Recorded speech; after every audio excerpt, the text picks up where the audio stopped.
shoutout sa lahat ng tropa natin yan sa Encuentro Battle League, sa mga tropa natin na malapit dyan or trip nyo. Supportahan nyo at like, follow nyo yung page or YouTube channel nila.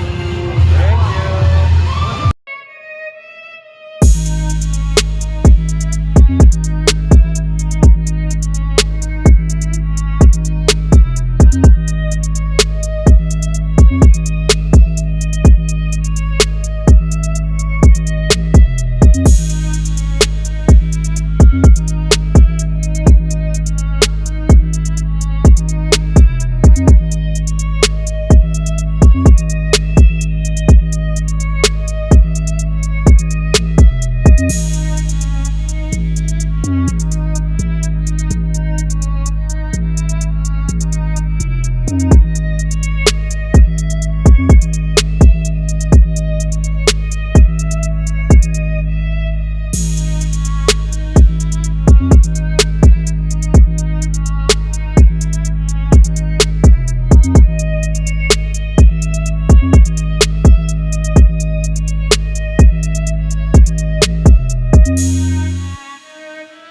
Encuentro Domination!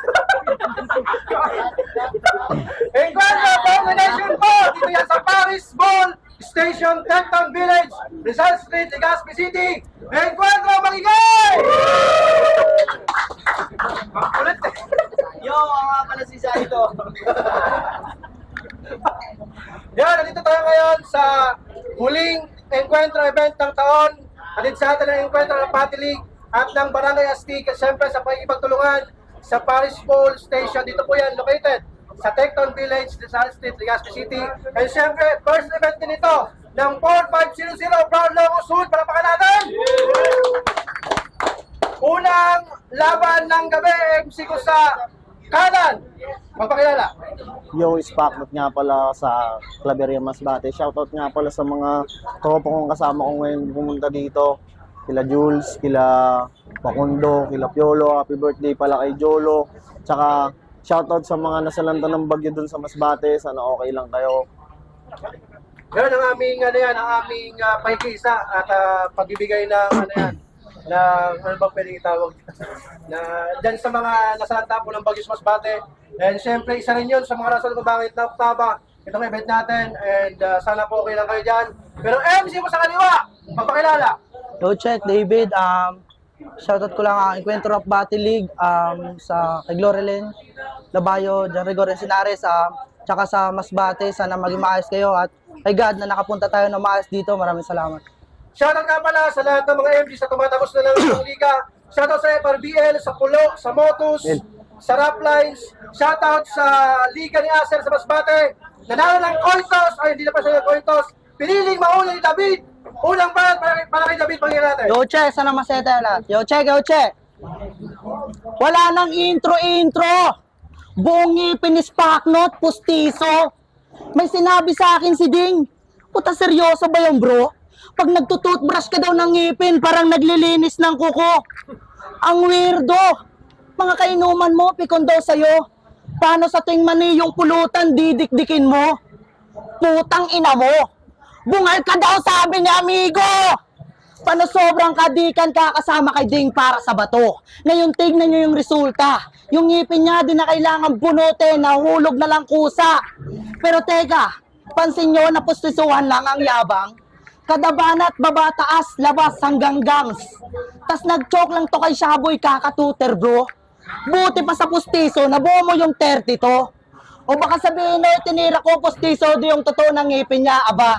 Di ba ikaw na din nagsabi na wag nang hanapin yung wala? Kaya kung magrereklamo na puro pustiso sulat, wala kang karapatan. Pasalamat ka na lang boy, kinagat ko pa tong laban. Kasi wala akong respeto sa mga di sumisupot sa battle. Gago kay Lad, ang dami mong dahilan. Kala mo bebenta pang kalim pa kulo mo? Ulol ka diri ka insan. Injan! Tabile-bile, sa sobrang payat mo mukha kang aspile. Kaya yung kwento tanong sino bibilib dyan. Gantong tao deserve pa bang palakpakan? Pasalamat ka, binigyan ka ng second chance. Kung ako si Mickey, bantay ka na lang sa entrance. Nakabattle sa motos sa enkwentro, hindi. Pagtapos mang modos ngayon, biglang hingi. Bungi! Sana pag-spit mo mamaya yung pustiso mo biglang tumabingi. Tapos pag nahulog sa lapag, kukuhain ko agad, tas ilalagay ko sa titi. Ayoko sa kadiri. Kaya, panis tong Indian sa dala kong Indian natatama. Pagkabitaw, patay tong Indian sa king Indian pana. Di ka na makakatagos bobo. Agad kita na pinuruhan. Pinaulan na ng palaso. Anong panaman itong Indian? Kaya Indian, wala ka ditong maluloko. Di nabilib yung mga tao. Pano sa bulok mo na estilo, sumingaw agad yung baho. Cut! Ulo pa na! Smackdown! Yo! Puta! Dinamay pa yung pag-backout ko kay Lad. Putang inang angle yan, pang walang utak. Anong mapapala ako sa MC na wak? Ito. Wala ka pala, magpatibay ka muna. Yo! Nag-chat sa akin si Mickey. Sabi niya, palag ka kay David. Sabi ko niya, puta may sayad ka ba, Mick? Paano to ubra sa mga bibitawan tong speed?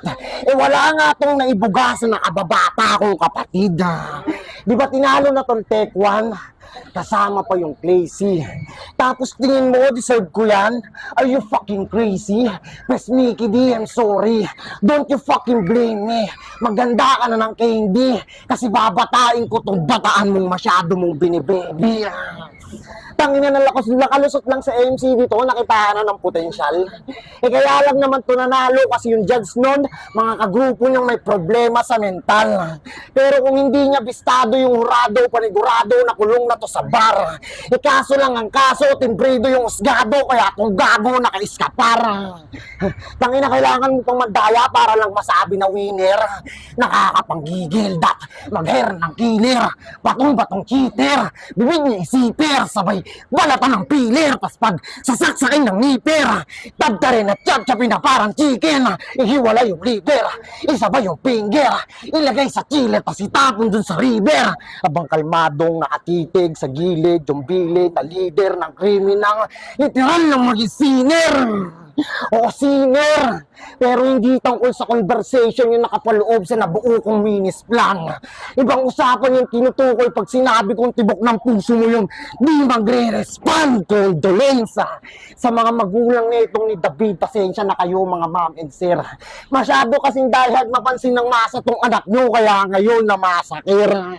Pero congrats, malamang magte-trending ka sa wakas. Makikilala ka na, yung pangalan mo tatatak na sa utak nila kasi may isa na namang balitang gigimbal sa mundo. Tapos nasa ulo ka na. Kaya sa inyong pag-uwi, huwag na kayong magtataka kung mababasa nyo na lang sa isang diaryong papel na sa karerang to may taga-sorsogo ng nasawi kasi bumangga sa pader at last. Bago ko tapusin, kaibigan, may ipapaalala lang ako sa iyo. Nang bubugbog ako ng boring na kalaban. Ayusin mo. Ay, nakada baba na. Pansin nyo, kada baba. Yo, check. Round to game. Nag-chat sa akin si Tay Miggy. Sabi niya, David, taga Masbate, baka trip mo napuitan. Agad lang pa oo, mga brother. Kaso bigla ko ng lumo ng Spacknock ng pangalan, bigla ko na bothered. Di ko ang trip makalaban, kung may gusto man tumbungan, bigay mo sa akin yung aser. Sa'yo pwede na si Tukel. O kaya mga man, si Badang. Battle na mga pangalawang beses mo na yan. Pero pansin nyo, pero seryoso mga tol, ang ganda ng Masbate. Bukod sa buhangin, magagandang tanawin yung makikita nyo. Kasi yung di ko lang gusto, yung mga tao ganto. Puta parang mga tribo. Pamumuhay nyo, Stone Age pa siguro. Halata naman sa panga mo. Pero seryoso pero pansin nyo, kada battle sa enkwentro, si Loco dalaw kabilaan chikinings. Paano si Ding sa bahayan nito, yung mga babae lang, mga saging. Pero seryoso mga tol, yung mga babae lang may mga saging. Yung mga babae lang, mga babae lang may mga... Yoche, pansin nyo, si Loco pag may battle sa enkwentro, dalawa kabilaan yung chikinings. Paano sabi ni Ding sa bahayan neto yung meron lang mga saging? Pero seryoso mga tol, sa tuwing aapir ako dito, tang inadam ako yung kalyo sa palad ni Aning. Paano yung transpo nila doon, mga baging? Isa ka lang panggap na magaling. Patunay dyan yung mga laban mo sa ligang labas. Sa ningning mo, si Mickey lang yung naluloko. Last battle mo, pano na veterano, nagawa ka pang matalo. Lugi sa'yo yung amo. Pag binibenta ka na sa labas, nagmumukha ka na tanso. Anyari sa'yo? O baka bras ka lang brad na umaas ng ginto. Kasi pag tinitest ka na, biglang talento naglalaho. Tangina, pinalaban to kay Shaboy, nagkalat ng mga man. Pinalaban sa Pinasastig, nagkalat ng mga man. Yung ginagawang tournament, nakasama ka pa man? Si Tay Mickey na paghahalataan. Baka sunod yung flip-top MC, putang swerte mo naman. Kita nyo kaibahan pag kami nabibigyan. Ultimo katiting di nagsasayang. Habang ito achievement sa enkwentro, puro kahihiyan. Kaya di na ako nagtataka kung sa pagkakataon ikaw ulit yung masabihan. Ewan lang kung mahihiya ka sa mga deserve na baguhan. Kasi kung di mo naman pag-iigihan, putang ina mo, tumanggi ka na lang. Time. Wala bala, smack na! Yo. Round 2 game? Tagal ko din na nawala. Kamusta, Chong? It's been a while. Tsak na may mamamangha. Sa dala ko na different style. Yeah, kita nyo to, matutusta. Yung mga bara ko on fire. Di ako nagpapatawa. Pag nilabas yung killer smile, yeah, mapapawat the hell ka na lang pare. Pag unti-unti mong namalayan, na kahit wala akong dalang karit, magsisilbi mong kamatayan. Di mo to mapipigilan, kahit pa sa panaginip. Isa sa iyong pagsisisihan kung ba't ka dito napasingit. Alam mong brutal ako kalaban, pero ba't pa nagpumilit? Ha? Alam mong brutal ako kalaban, pero ba't pa nagpumilit? Ba't pa nagpumilit kung wala kang kasagutan, tsak yung dugo mo ang sisirit? Di mo ko kakayanin, kahit sa natin to daanin, dagdag ka lang sa rapper kung nakain kung ating susumahin. Malayo agbat natin kung sa lawak ng utak susukatin. Karagatan na yung sa akin, habang sa'yo naman buhangin. Kapag niyabang ko pa yung lalim, mauubusan ka ng hangin. Ano, masyado na bang hardcore? Yung naririnig ng tenga? Parang nakikinig ng horror, puro patayan yung eksena. Mas total ako yung author, lagyan naman natin ng papuri yung tema. Magkakaroon na to ng honor pagtapos kung sakali ng medalya. Ganyan yung ginagawa ko sa mga rapper na puro pakyut lang yung alam para mapansin ng tao. Pero kung rap skills naman yung basihan, di makitaan ng talento. Tapos pag natalo, magdadahilan, puta puro pa reklamo. Dami mong kaartihan, dapat nandun ka sa chatro. Ang ina, kung puro ka, kung nasobrahan ka sa pabibo, wala ka ditong mahihita. Pag nasobrahan ka sa pilyo, ang aabutin mo sipa. Hoy, rap battle to ito, hoy, rap battle to iho, huwag kang piling artista. Doon ka sa pelikula na i-enjoy, baka sakali pang bumida. Ang ina, isa ka lang mababang nilalang, nakauri ni badang. Lalamang ka lang sa akin kung katangahan. Pero kung usapan, sulatan, di mo ko kayang tapatan. Yung panaginip mo na yan, itulog mo na lang. Ina, solid. Check, last round game. Puro talo record ni buong taon, aray. Tas di pa sumipot, kinayang po pa yun. Dat paulanan to ng sampal. Durugin mga parla, parang politiko sa Nepal, anuman. Dakdak ni Parker yung aabutin ko sa aking sung sa sabayan. Basta nyo to na makitang talunan tong talunano, kaya 360. Habang sumasabay sa ere, bro. Kasi yung papaikutin ko, leeg mo lang. Kasi sino ba si Spacknot? Sa liga ng enkwentro, mga nauna yan. Yung walang ano sa yung pangalan ni Spack, nakilala ka lang sa katagalan. Mga kilalang tulak na nakikipagtulakan. Mas bati daw mambabarang. Ewan. Baka adik, oo. Kaya boy, kung ako sa'yo boy, iwasan mo na yan kasi walang bagong sasakay kung may dekalyang gasolina. Di yan sulat ng ikaw kung bato lagi minimina. Tsaka dyan mapapatay at sa dilim to mahihila. Di yan cool maling nasanay ka gumamit ng mahina. May mali ka sa paggamit mo karepa. Ingat lang sa pagdala, baka sa tama magkatama. Paglulong ka sa sistema, kaluluwa mo'y mabibenta. Pagkadurog mo sindi, gagalaw ka ng manika. Kaya paano uubra sa ginagamit ko na pluma? Di lang basta to panulat, may talim din sa lanseta. Matagal na tong nahasa, daming tropa diyang pruweba. Walang silbi kapag manika, veterano to sa linya. Ano men? Siniguradong di na mabibitin. Sinadya lang para matauhan. Na tong walang ngipin, pinakitaan ko ng wisdom. Yo. Sa totoo lang, sobra talagang busy sa trabaho, pati sa kung ano man yung obligasyon sa buhay. Pero para hindi nakakaiya kay Mickey, umatin pa rin ako kahit yung round 3 ko freestyle game. Puta, ang malas mong kalaban. Medyo lumakas ka sa swerte. Bukod sa yung preparation kulang, binagyo ko yung Masbate. Pero shout out sa mga kababayan ko dyan. Sana okay lang po kayo. Ipagdadasal ko na lang yung mabilis yung pagtayo. Pero balik tayo sa'yo. Malamang tuwang-tuwa na to. Kasi nagpi-freestyle lang ako. Pero putang ina mo, wag kang mag-inaso. Huwag kang mag-inaso. Kasi kaya ka pa rin kitang ilang paso kahit impromptu lang to. O tama yung naririnig mo. Talo ka pa rin sa 2 days prep ko. Tawagin mo akong sak maestro. Ganyan ako kabuting kaibigan. Mabait talaga. Ayokong mapaya ka sa kanila. Kaya pinartidahan na kita. Kasi isipin mo dinurog na kita ng round 1. Tapos round 2. Eh di nakakaawa ka na. Kung pati ba naman tong round 3 ko, sinulat ko pa. Kaya magpasalamat ka na lang, Brad. Meron kang may idadahilan na hindi kita binabibag. Kasi di ba putang inaklarado na, di ba? Sa akin yung round 1. Tapos nag-choke ka pa ng round 2. Kaya kahit mong makuha mo tong round 3, okay lang, chong. Puta, may 2 round na ako, panalo ko na yun. Pero kung matalo ka pa, diba? Tama na? Panalo ko na yun. Pero kung manalo ka pa rin, alam na, may bias na noon.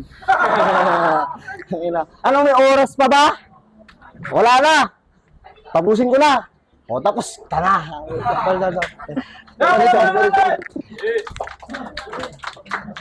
Yan ang laban! Maganda bibinata. Ang laban! Spacknot! Go! Ang laban, Spacknot versus David. Ang boto ng Jurado, 5-0 para kay Spacknot. Yo, solid tol. Yo, congrats tol. Yo, congrats kay Spacknot. Solid Masbate. Yo, shoutout nga pala sa mga tropa ko dyan na mga sumusuporta sa akin, sa mga magulang ko. Shoutout kay David, sobrang solid ng laban. Salamat. Yung round 1, maganda naman yung komedya ni yung comedic approach ni David, pero sa anggulo tsaka sa mas maliin na linya, kay Spacknot yun, mas nakuha ni Spacknot yung round 1. Round 2, klaro naman, maganda sa rin mga anggulo ni David pero yun nga, na-choke, kaya klaro, Spacknot ulit, tsaka round 3, David, strongest round ni David, klaro naman freestyle, mas may high, pero round 3 David.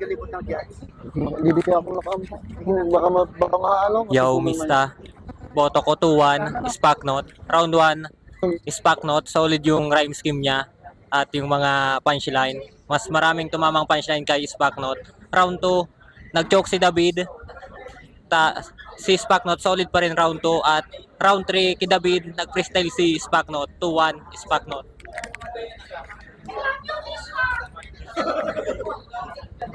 Yan, Ives. Binoto ko round 1, Spack, round 2 Spack, round 3 binigay ko na kay David. Magandang cellphone mo. Round 1, goods parehas may pero lumamang doon si Spack. Tapos yung round 2, nag-ano siya choke siya, na-stutter gano'n. Tapos malakas pa yung round 2 ni Spack. Yung round 3 malinaw naman, David yun. 1, 2, Spack, 3, David. Yung Emily Resisem, hindi yun yung ine-expect ko na David base sa mga previous battle. So, bali yung round 1 nakuha ni Spacknot kasi mas malakas yung enerhiya Good ni luck sa inyo mga. Spacknot kaysa kay David. Sa round 2 naman, kung di sana nag-choke si David sa kanya yun. Pero Spacknot pa rin. Yung round 3 parang kakatawa lang tingnan. So, nag-freestyle si Spacknot. Tapos yun din ang pinakamalakas na round ni David. So, 1, 2, Spacknot, 3, David. Yun. Sama ako. So yun, binoto ko talaga si Spacknot kasi magaling siya makisama. Tama? Solid si Spack yun. Magaling siya makisama. Though kagrupo ko si David, binoto ko si Spocknot kasi magaling talaga yung round 1, round 2. Seryoso. Si David yung round 1 niya, medyo hindi ko na yung mga lines niyang ina-expect ko. Bumawi si Spocknot sa round 1, round 2. Round 1 kay David. Kaya Spocknot at peace.